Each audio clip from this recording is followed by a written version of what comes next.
Bonjour à tous. Donc, my presentation will be in French, but feel free to ask any question in English. I will be happy to answer in English as well. So, un autre détail aussi, je voulais mentionner, là, mes numéros de diapos sont pas bons. Fait que si vous attendez à avoir 37 diapos, vous allez être un petit peu déçus. Juste anticiper qu'il y en a à peu près une cinquantaine.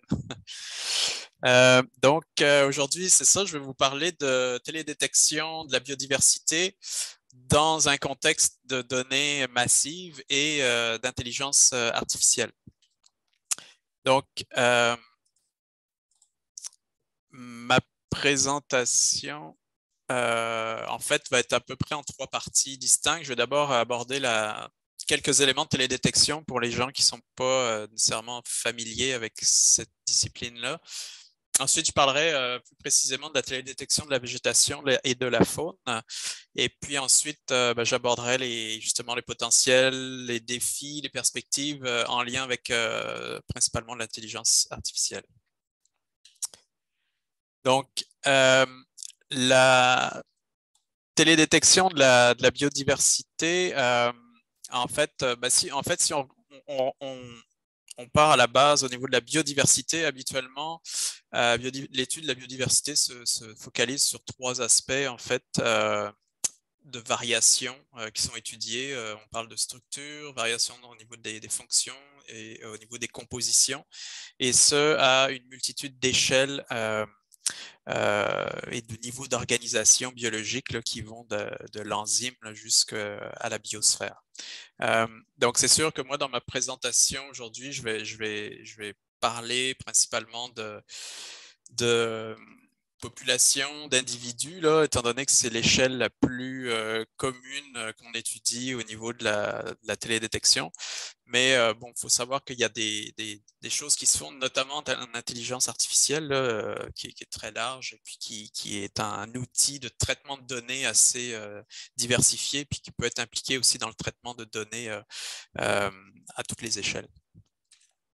Donc, la télédétection et la biodiversité, en fait, ce sont si on regarde les tendances de publication, c'est des tendances de publication croissantes depuis les dernières années.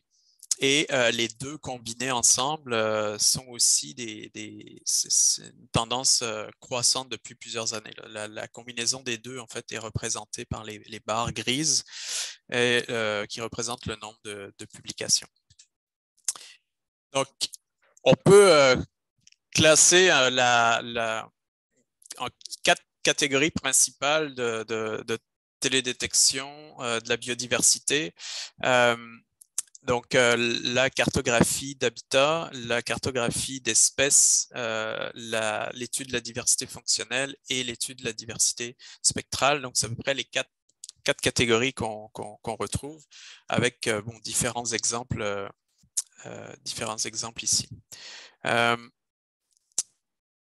La télédétection, en premier lieu, qu'est-ce que c'est? Si on prend une définition assez simple, c'est une méthode d'acquisition de données, souvent des images, à partir de plateformes à différentes altitudes, qui inclut le terrestre, qui peut inclure l'humain directement. Là, quand vous prenez une photo, par exemple, terrain, là, vous faites en quelque sorte de la télédétection en allant jusqu'au satellite. Ça peut être quand même défini de manière beaucoup plus large. Certaines définitions de la télédétection, par exemple, indiquent que c'est toute approche qui permet d'acquérir de la donnée à distance, c'est-à-dire sans contact avec l'objet. Donc, évidemment, quand on utilise cette définition-là, en plus des plateformes traditionnelles de télédétection, ça peut inclure par exemple, des enregistreurs de son, ça peut inclure les caméras, les pièges photographiques qui sont de plus en plus utilisés, les colliers de localisation, etc. Donc, c'est sûr que dans ma présentation, je vais m'intéresser principalement à l'imagerie, mais bon, il faut savoir que la télédétection inclut toute cette panoplie là, de données acquises à distance. Donc, en télédétection, puis en imagerie principalement, les données sont acquises dans certaines régions du spectre électromagnétique, principalement au niveau de l'ultraviolet, le visible, l'infrarouge et les hyperfréquences. Les hyperfréquences, c'est tout ce qui est de l'ordre du radar, par exemple. Donc, ce qu'il faut savoir, c'est qu'en télédétection, globalement, là, pas juste appliqué à la biodiversité, mais on utilise des capteurs là, qui enregistrent le rayonnement dans ces longueurs d'onde-là ou ces domaines spectraux-là qui sont définis par des longueurs d'onde ou par des fréquences. Les fréquences sont davantage utilisées quand on va dans le radar, par exemple, alors que la longueur d'onde, on l'utilise davantage quand on veut caractériser le visible ou l'infrarouge. Autre aspect, c'est que en télédétection, on s'intéresse principalement à mesurer le rayonnement qui a été réfléchi par une surface illuminée par le soleil. Donc, quand un rayon solaire arrive au sol, donc sur Terre, il y a comme trois comportements possibles. Soit il est transmis, donc par exemple, imaginez une vitre, donc le rayonnement est transmis à travers une vitre. Il peut être absorbé. On peut penser à l'asphalte, par exemple, qui absorbe une grande partie du rayonnement. Et il peut être aussi réfléchi. Et c'est cette partie réfléchie-là qui habituellement est captée par les différents capteurs, justement, qu'on a sur des drones, sur des satellites, etc. Donc, c'est ce qu'on appelle la réflectance. Donc, la réflectance, c'est la proportion du rayonnement incident qui a été réfléchi. Et évidemment, plus une cible a une réflectance élevée dans le visible, par exemple, plus elle va être claire, comme la neige, par exemple, et puis plus elle va avoir une réflectance faible, plus elle va être sombre, comme l'asphalte, par exemple. Ça, c'est parce qu'une grande partie du rayonnement aura été absorbée par la cible. Donc, chaque cible ou chaque élément terrestre, en fait, interagit différemment avec le rayonnement solaire, absorbe, transmet, puis réfléchit de différentes façons. Et donc, chacun a ses caractéristiques en lien avec ça. Quand on reste dans le domaine visible, ben, ça correspond directement aux couleurs, en fait. Par exemple, la végétation est verte parce qu'elle réfléchit davantage les rayonnements verts que les rayonnements bleus et rouges, par exemple. Mais c'est des phénomènes qu'on observe donc sur toute la gamme de longueurs d'onde qu'on peut étudier. Et c'est ce qui définit ce qu'on appelle la signature spectrale, c'est-à-dire la réflectance d'un objet en fonction de sa longueur d'onde et qui donne une signature distincte. Fait que si on regarde, par exemple, je ne m'attarderai pas trop là-dessus, mais la signature spectrale de la végétation qui est très, très étudiée en biodiversité notamment, mais on voit que elle a une signature très caractéristique, en fait, qui fait qu'on va être capable de la différencier d'autres cibles. Et ses caractéristiques principales, c'est dans le visible, un pic de réflectance dans le vert, comme je le disais, ce qui explique pourquoi la végétation est verte. Et ça, pourquoi ça a lieu? C'est parce que dans le bleu et dans le rouge, le rayonnement solaire est davantage absorbé par la chlorophylle pour la photosynthèse que dans le vert. Ensuite, dans le proche infrarouge, on a un phénomène de très forte augmentation de la réflectance qu'on appelle le red edge, là, cette pente ici. Là. Et ça, c'est lié à la structure cellulaire des feuilles qui font que l'interaction avec le rayonnement est très fort. Et donc, dans le proche infrarouge, une plante va avoir une très forte réflectance. Et si on va un peu plus loin dans les longueurs d'onde, dans le moyen infrarouge, on observe des creux de réflectance qui sont liés à teneur en eau dans les plantes. Évidemment, ça c'est intéressant pour aller détecter le stress hydrique, par exemple.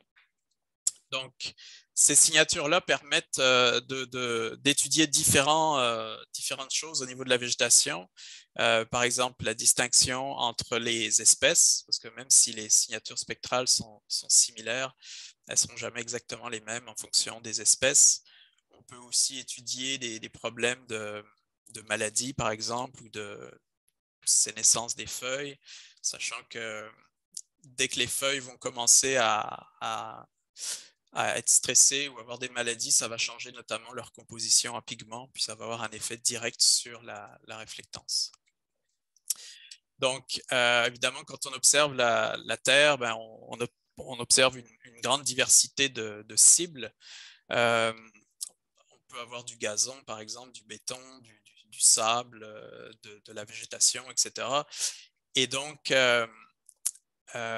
l'enjeu en télédétection, c'est d'avoir des capteurs qui observent dans des longueurs d'onde qui vont nous permettre de distinguer ces différentes cibles. On voit par exemple à certaines longueurs d'onde, la réflectance des cibles est pas mal identique. Donc si on avait un capteur par exemple qui mesurait uniquement dans cette longueur d'onde-là, on aurait beaucoup de confusion. C'est pourquoi on a des capteurs habituellement qui observent dans différentes parties du spectre électromagnétique qui nous permettent de distinguer clairement les cibles les unes par rapport aux autres. Et donc ça, c'est exploité par exemple, si on revient à la végétation, vous avez probablement tous entendu parler du NDVI, qui est l'indice normalisé de végétation, qui se base justement sur les propriétés spectrales de la végétation dans le rouge et dans le proche infrarouge. Donc, en fait, c'est une somme normalisée de la réflectance dans ces deux longueurs d'onde-là. Donc, ici, le rouge, qui est représenté ici, par exemple, par la bande 3 de l'Indsat, et puis la bande 4, qui est le proche infrarouge. Et donc ici, on a illustré justement un NDVI calculé à l'échelle continentale mensuelle qui montre par exemple une saison de végétation à l'échelle continentale. Puis ça c'est ce qu'on appelle donc un indice de végétation. Il y en a des dizaines qui existent, des indices de végétation qui permettent indirectement d'aller caractériser certains paramètres biophysiques comme la biomasse, par exemple.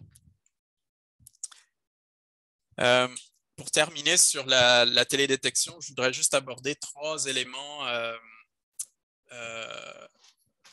peu de base, trois caractéristiques de base quand on travaille en télédétection. On parle de résolution. La première résolution importante, c'est ce qu'on appelle la résolution spatiale, c'est-à-dire qu'une image en télédétection, c'est une matrice finalement de pixels qui représente chacun une valeur de réflectance, pour résumer. Donc, ce qu'on appelle des niveaux de gris. Et donc, chacun de ces pixels donc, représente le plus petit élément qu'on peut distinguer au sol, puis il représente donc la résolution spatiale d'une image. Donc, quand on dit qu'une image a une résolution spatiale de 60 cm, par exemple, c'est que le pixel représente 60 cm par 60 cm au sol. Donc, on voit, par exemple, ici un exemple d'image, deux images qui sont prises à différentes résolutions spatiales. Et puis, on voit évidemment que ça va avoir un effet sur le niveau de détail qu'on est capable de distinguer. Ça a un effet aussi sur la taille des images en termes de quantité de données. Évidemment, plus une image a une résolution fine, plus elle va être grosse en termes de taille. Un autre aspect important, c'est la résolution spectrale. Donc, je vous parlais tout à l'heure en lien avec les signatures spectrales que ce qui est intéressant, c'est d'avoir des capteurs qui enregistrent la réflectance dans certaines parties du spectre spécifique. Donc ça, comment on fait? Ben, c'est qu'on a des capteurs qui ont des filtres en fait qui permettent uniquement d'enregistrer le rayonnement dans certaines parties du spectre. Et donc, on a des capteurs qui peuvent avoir plus ou moins de ce qu'on appelle des bandes spectrales et qui rentrent dans différentes catégories. Donc, on a les capteurs à large bande, par exemple, si vous prenez votre téléphone, par exemple, vous prenez une photo, ben, vous avez une photo dans le visible au sens large, là, donc c'est une bande très large. Dès qu'on rentre dans des capteurs un petit peu spécialisés, je vous parlais de Landsat par exemple ou autres, qui ont de l'ordre de 3, 4, 5, 6 bandes spectrales. Là, on parle de multispectrales. Donc, c'est des bandes, par exemple, bandes bleues, vertes, rouges, qui sont d'une certaine largeur, à peu près 10 nanomètres dans ce cas-là, permettent d'observer dans certaines parties du spectre. Et puis ensuite, on peut avoir des capteurs qui, eux, vont aller chercher des bandes beaucoup plus étroites, beaucoup plus fines, de quelques nanomètres, et qui en ont beaucoup. Là. Par exemple, on parle de capteurs hyperspectraux qui ont la capacité d'enregistrer la réflectance dans peut-être une centaine de bandes spectrales. Puis on a un peu plus loin les capteurs de type ultraspectral qui découpent encore plus finement le spectre. Donc ça permet d'aller chercher de l'information dans des régions spécifiques du spectre. Pour certaines applications, c'est nécessaire parce qu'il y a des caractéristiques spécifiques qui sont juste détectables dans certaines parties du spectre électromagnétique. Par contre, évidemment, plus on ajoute de bandes, ben, plus on ajoute de la donnée aussi. Imaginez que en fait, c'est l'équivalent de prendre une photo. Si on prend une photo en multispectral à 5 bandes, par exemple, ben, c'est comme si à chaque fois qu'on prend une photo, on en a 5 qui sont enregistrées. Si vous avez 100 bandes, ben, à chaque photo que vous prenez, c'est 100 images qui sont enregistrées, fait que ça devient très, très rapidement des très grosses quantités de données. Le dernier type de résolution dont je voulais vous parler, c'est la résolution temporelle. Donc, c'est la capacité d'un capteur à revenir prendre une image au même endroit. Donc, c'est la durée que ça lui prend. Donc, au niveau satellitaire, ça peut être très variable. On peut parler de plusieurs jours à moins d'un jour, en fait. De plus en plus, maintenant, on a des satellites qui sont capables de prendre des images plusieurs fois par jour au même endroit, ce qui est vraiment très intéressant. Mais dans d'autres cas, comme le satellite Landsat, par exemple, il faut attendre facilement une semaine, 10 jours pour avoir une image au même endroit. Donc ça peut être un enjeu si on a besoin de faire des suivis temporels, par exemple. Petite parenthèse, en fait, quand on parle de télédétection de la végétation, je vais juste aborder une approche là, qui est en plein essor, là, qui s'appelle la spectranomique, qui vise à établir des liens conceptuels géographiques entre des espèces végétales, leurs traits fonctionnels et leurs propriétés spectrales. Donc ça, c'est une approche, en fait, on ne caractérise pas directement la végétation comme telle, on caractérise d'abord des liens spectraux entre justement les propriétés spectrales de la végétation, puis certaines propriétés chimiques, par exemple, pour au final cartographier plus une diversité spectrale qui évidemment reflète une diversité végétale et qui permet de couvrir des territoires à assez grande échelle avec des données relativement précises. Donc, c'est une façon en fait de caractériser indirectement la végétation en caractérisant sa diversité de traits fonctionnels et d'éléments chimiques. Donc là, on va rentrer vraiment dans le vif du sujet, c'est-à-dire la télédétection de la biodiversité. Donc, je vous ai parlé un petit peu de télédétection de la végétation. Là, je vais passer davantage sur la télédétection de la faune, parce que c'est plus mon champ d'expertise aussi et d'intérêt. Donc, évidemment, la télédétection, on l'utilise beaucoup pour caractériser les milieux, les habitats, justement la végétation, mais c'est de plus en plus utilisé pour caractériser directement les animaux. Et puis, une des variables importantes, les variables importantes qu'on cherche là-dedans, c'est souvent le nombre d'animaux, leur localisation. Donc, en fait, on vise à faire des inventaires là, habituellement quand on s'intéresse à ça. Mais évidemment, les animaux, ça représente un défi à inventorier parce qu'ils sont distribués sur de grands territoires, des fois plus ou moins accessibles. Évidemment, ils bougent aussi, donc c'est beaucoup plus complexe à étudier par télédétection que la végétation, par exemple. Ils sont aussi présents à différents types de densités, etc. Donc, la télédétection évolue beaucoup, puis on a maintenant de plus en plus de possibilités justement d'acquérir de la donnée d'imagerie, notamment sur les animaux. Et ça ouvre la porte à des nouvelles approches d'inventaire où l'intelligence artificielle, justement, aussi va apporter beaucoup de potentiel. Donc, si on part du terrestre et puis on monte en altitude, ben,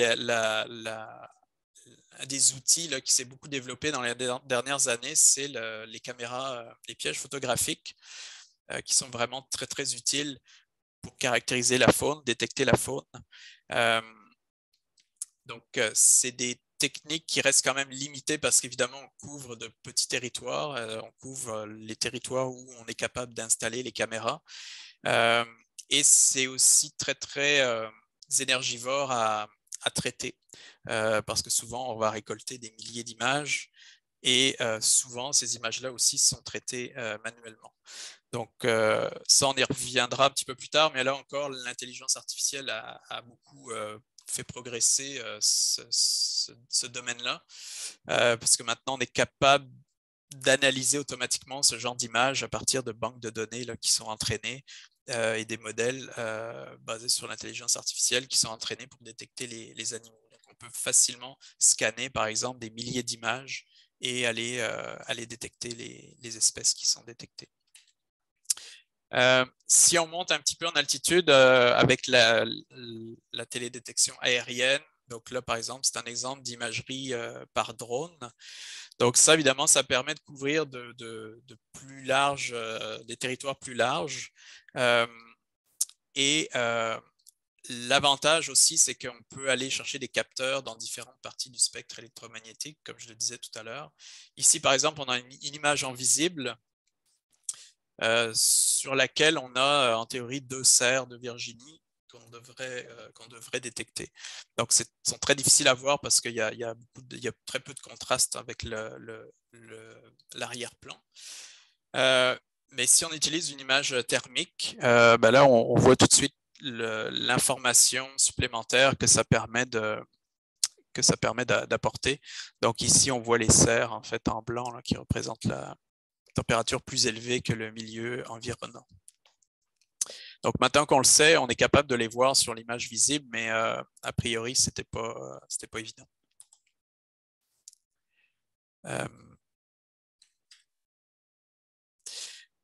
Donc, l'inventaire aérien, évidemment, c'est utilisé quand même depuis beaucoup d'années en termes de faune.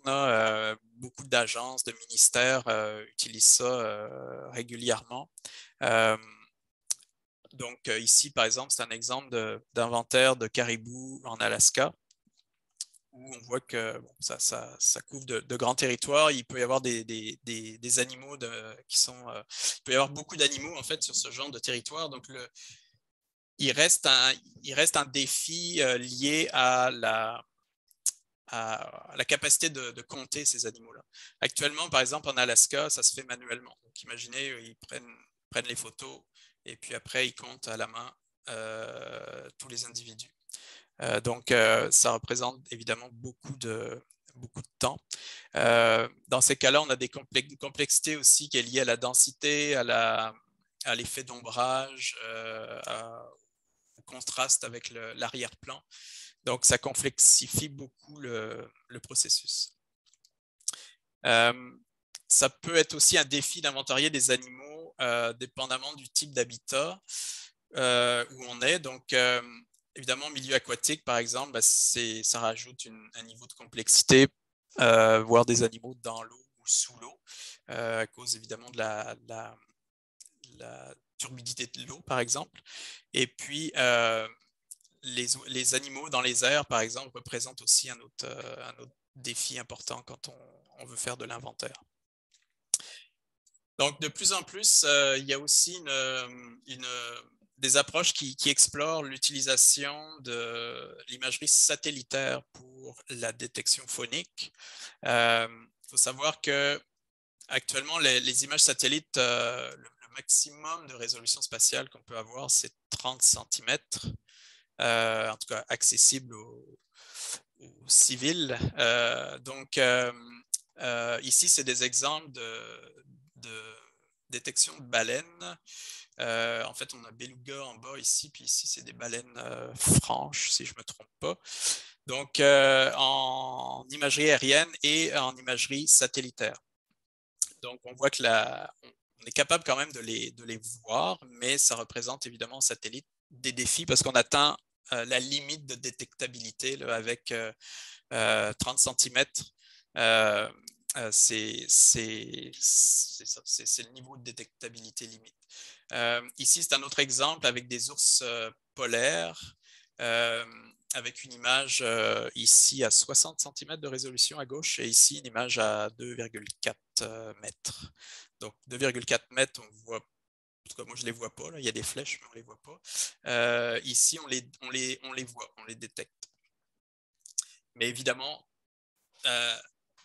faut le savoir que c'est des ours polaires, donc ça c'est l'enjeu aussi quand on utilise de l'imagerie satellitaire, c'est qu'on ne peut pas scanner tout un territoire avec de l'imagerie, ça coûterait beaucoup trop cher, il y a très peu d'images qui seraient disponibles. Et donc, il y a tout un enjeu qui vient avec la capacité de commander des images, la disponibilité d'images en archives, le fait de pouvoir couvrir de très larges territoires. Mais la preuve de concept, disons, est faite que les animaux sont quand même détectables sur les images. Après, niveau opérationnel, c'est un autre défi. Ici, c'est un dernier exemple en image satellitaire en Afrique sur des gnous. Je vais y revenir un petit peu plus tard parce que ça, c'est une étude justement qui a utilisé l'intelligence artificielle, l'apprentissage profond pour faire une détection automatique de ces animaux-là. Un autre aspect aussi intéressant, c'est qu'en faune, ben, on ne prend pas juste des images, mais on peut aussi enregistrer des sons. Donc, ici, par exemple, bon, c'est des audiogrammes, si je ne me trompe pas, de différentes espèces d'oiseaux. Et de plus en plus, on a la capacité aussi d'analyser automatiquement ces éléments-là. Vous avez peut-être déjà utilisé une application, je ne me rappelle plus comment elle s'appelle, mais sur votre téléphone cellulaire, là, vous entendez un oiseau, là, vous lancez ça, là, puis il va enregistrer le son et il va vous dire quelle espèce c'est directement. Donc, c'est vraiment une application, ou en tout cas des exemples de traitement d'images, traitement de données, par exemple, qui deviennent de plus en plus démocratiques aussi.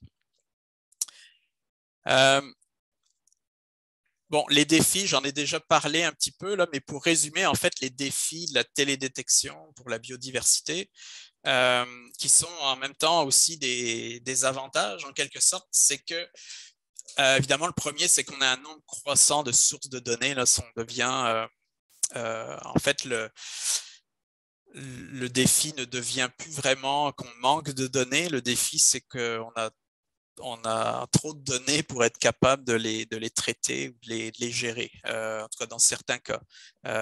Donc, c'est un avantage parce qu'évidemment, on va récolter énormément d'informations maintenant sur la biodiversité, mais la quantité de données générées est vraiment phénoménale, en lien avec notamment le fait qu'on a de plus en plus de capteurs disponibles, satellites, drones, données de positionnement des animaux, des caméras fixes au sol, des données acoustiques, des données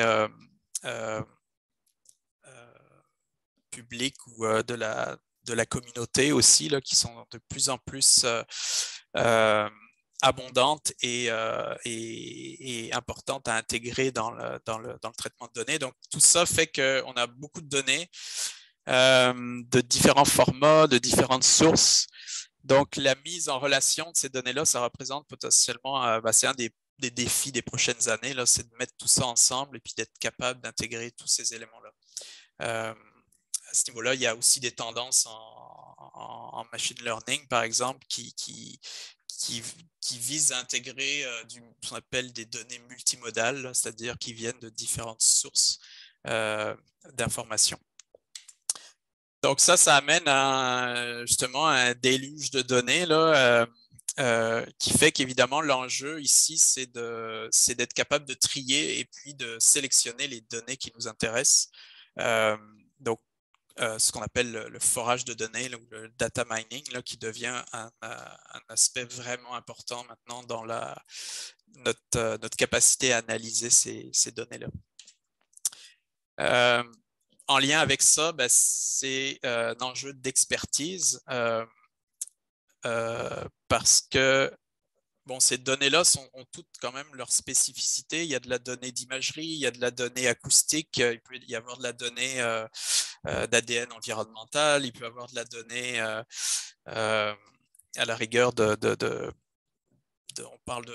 on avait une question sur le savoir traditionnel, mais ça c'est un exemple. Le savoir traditionnel aussi est une donnée qui s'intègre dans tout cet ensemble-là. Donc, comment traiter ces données-là? Ça prend évidemment des expertises quelquefois assez spécialisées. Si on parle de la télédétection, il faut une expertise en acquisition, en stockage, en traitement, en interprétation, puis en diffusion. Donc, même s'il y a une démocratisation des outils, il reste que on est dans un contexte aussi assez complexe au niveau de la main-d'œuvre et de la formation. Donc, ça, c'est un autre enjeu, c'est d'être capable d'avoir les gens compétents pour gérer et traiter ces informations-là. Donc, pour finir, quelques perspectives. Premier élément, quand on doit gérer ce genre de quantité de données-là, il y a des approches qui permettent d'amalgamer en fait ces quantités de données-là astronomiques. Là, imaginez par exemple des données satellites qui sont prises à chaque jour depuis des années, et puis qui sont maintenant prises plusieurs fois par jour. Habituellement, on n'a pas besoin de la donnée contenue dans l'image. Ce qui nous intéresse, par exemple, c'est je vous ai montré par exemple tout à l'heure une carte du NDVI là, qui s'échelonne sur toute l'année. Souvent, si la variable qu'on veut, c'est la biomasse, il y a des façons d'agréger les données en ce qu'on appelle en cube de données. En fait, ici, c'est en fait une sorte de pile d'images qui sont empilées de manière temporelle, en fait. Donc, avec un paramètre d'intérêt à chaque fois. Donc, imaginez, il y a par exemple la température de l'air ou la productivité primaire. Donc, il y a maintenant des machines qui sont capables de digérer en fait tous ces flux d'images-là pour juste extraire de l'information déjà digérée finalement, là, puis qui donne un résultat spatio-temporel sur une variable en particulier. Ça, c'est un peu la base du type d'approche qui est utilisée pour les EVB, là, donc les Essential Biodiversity Variables, là, qui sont des espèces d'indicateurs globaux qui vont être représentatifs de la biodiversité. Bon, évidemment, l'autre élément important, c'est l'intelligence artificielle, puis particulièrement l'apprentissage automatique, parce que ça va permettre de répondre à beaucoup de ces défis-là. C'est des techniques notamment qui sont adaptées à traiter d'importants volumes de données et aussi des sources hétérogènes de données, donc le multicapteur, le multiconfiguration, etc., comme je vous parlais tout à l'heure, le multimodal. Et puis, dans ce domaine-là, c'est très large, puis il y a des techniques qui sont adaptées aussi à différents niveaux d'expertise. Pour terminer, je vais juste vous présenter quelques exemples de traitement de données basés sur l'intelligence artificielle, en lien notamment avec un de mes projets de recherche là, qui est la détection, l'inventaire de la grande faune. Dans ce cas-là, c'est un projet en collaboration avec des collègues belges. Et donc, l'idée ici, c'est d'essayer d'automatiser le plus possible les inventaires aériens qui sont faits, qui sont actuellement traités à la main, comme je le disais tout à l'heure. Donc, un inventaire aérien dans ce contexte-là, habituellement, comment ça se fait? Souvent, c'est au-dessus des aires protégées. C'est un avion qui vole à une certaine altitude, deux observateurs à bord qui observent chacun une zone, donc le 200 mètres de large, là, par exemple. Donc, vue des airs, à quoi ça ressemble? Donc, ici, on a le trajet de l'avion en pointillé. Donc, nos deux observateurs observent chacun à côté de l'avion et donc les zones rouges représentent les zones échantillonnées par les observateurs. Donc, ensuite, connaissant la superficie qui a été inventoriée par les observateurs, si on veut une donnée sur toute la zone d'inventaire en brun, on fait juste un rapport de surface en fait. Donc, on extrapole finalement les densités observées. Donc, pendant un certain temps, ça se faisait en comptage direct, c'est-à-dire directement à bord de l'avion, les gens comptaient les animaux et les identifiaient parce qu'il y a plusieurs espèces aussi à identifier. Donc évidemment, c'est peu précis parce que c'est très difficile à un avion en mouvement de compter beaucoup d'animaux. Donc la manière de réduire ça, c'est d'installer des caméras à bord de l'avion qui enregistrent la donnée, qui peut être traitée par la suite tranquillement assis derrière son bureau. Donc, ça donne des résultats plus précis, plus cohérents et par contre, c'est beaucoup de données à traiter, puis c'est très, très long, évidemment, à inventorier à la main. Donc, comment automatiser cette approche-là? Donc, c'est là que notre projet intervient. Donc, c'est l'utilisation d'apprentissage profond, donc les réseaux de neurones convolutifs, pour essayer d'automatiser ça tout en conservant un niveau de précision assez intéressant pour la gestion. Donc, il faut savoir que la majorité des images en plus qu'on acquiert sont vides, où il y a très peu d'animaux. Donc, à peu près 90% des images sont vides. Donc, ça, c'est un enjeu aussi. Et donc, ce qu'on veut, c'est non seulement détecter les images où il y a des animaux, mais en plus, évidemment, avoir des comptages et des identifications précises. Donc, bon, est-ce qu'on est encore là? La réponse est oui. Oui. Mais il reste des enjeux en fait qui sont liés par exemple à l'hétérogénéité des paysages qu'on rencontre. Donc, développer des approches de comptage automatisé sur ce genre de paysages-là, c'est un défi. Et puis souvent, quand on a des animaux qui sont très proches les uns des autres, ça peut aussi être un défi en comptage automatisé.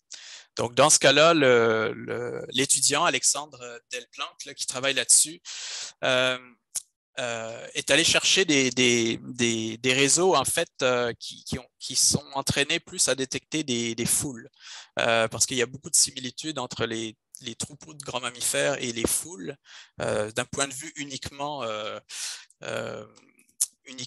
visuel, là, en termes de densité, etc. Donc, il est allé chercher des réseaux adaptés au comptage de foules pour le comptage animalier. Et les résultats obtenus sont vraiment très intéressants. L'enjeu qui reste à résoudre, c'est que quand on fait un inventaire aérien, on prend des images qui se recoupent les unes avec les autres pour ne pas avoir de trous entre les images et manquer des animaux. Sauf que l'enjeu, évidemment, c'est qu'on observe plusieurs fois les mêmes animaux sur différentes images. Donc, si on veut un compte précis et exact, évidemment, il faut qu'on soit capable d'éliminer ces doubles comptages-là. Donc, ça, c'est un élément qui reste à résoudre. Donc, ici, bon, c'est un exemple justement d'études qui a été menée, puis d'analyse d'images en Afrique, là, dans une réserve au Tchad. Et là, on cherchait à compter et différencier des chameaux, des ânes et des chèvres et moutons. Donc, le résultat, en fait, donc là, on a les méthodes traditionnelles et puis le résultat par réseau de neurones donne évidemment un temps de traitement très, très bon parce que c'est automatisé et un comptage qui était un peu entre l'approche visuelle et en direct et l'approche comptage direct sur des images. Donc, on n'est pas encore tout à fait au niveau d'un comptage manuel, mais on est quand même très proche et il y a un gain de temps vraiment énorme. Donc, on a réglé plusieurs défis, notamment les questions de faux positifs, les animaux proches les uns des autres. Il reste à régler les questions de double comptage.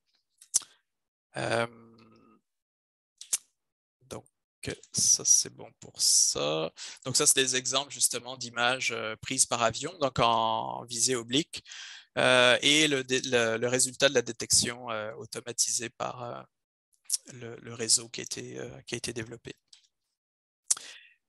Dernier exemple rapide, ce genre d'étude-là est en train aussi d'être testé au niveau de l'imagerie satellitaire. Je vous ai parlé des GNU tout à l'heure. Ça, c'est justement un exemple d'étude récente qui a été menée pour compter directement les GNU avec un réseau de neurones. Donc, on a 3 exemples d'images avec l'image originale, l'image qui a été à noter, c'est-à-dire que les animaux ont été détectés.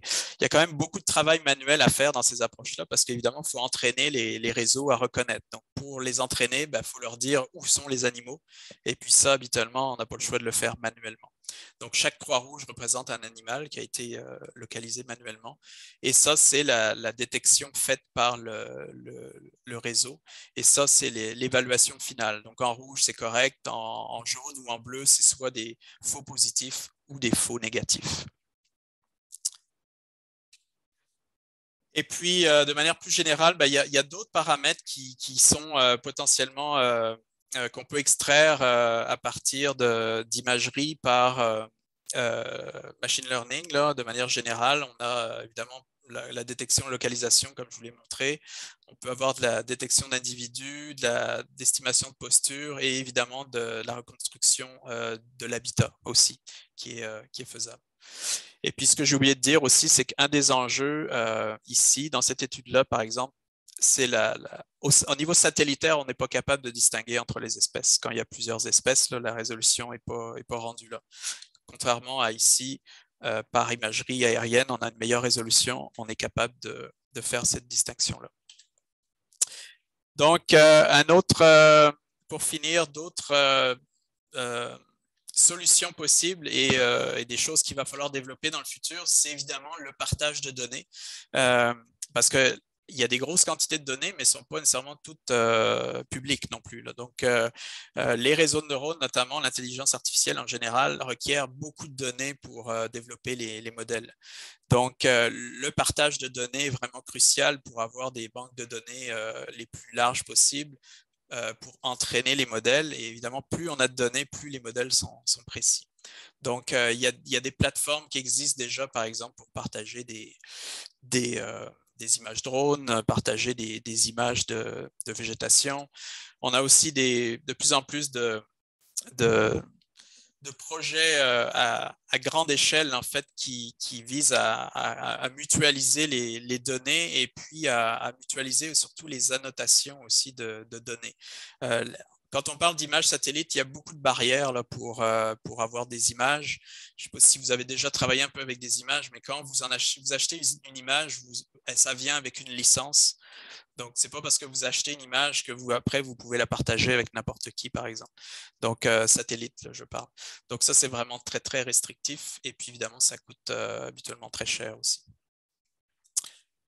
Donc, au final, si je résume, en fait, ou si je veux faire un lien avec le CSBQ, là, tout ce dont je vous parle, évidemment, c'est beaucoup, principalement en lien avec l'axe 1, qui vise à intégrer la télédétection, accélérer les observations, tout ça pour fournir des bases de données déjà un peu prédigérées, là, si je peux dire, ou qui vont permettre d'alimenter l'axe 2 et les autres, en fait, pour détecter les changements. Donc, je dépasse un peu mon temps, mais bref, ça fait le tour de ce que je voulais vous parler aujourd'hui. Merci beaucoup.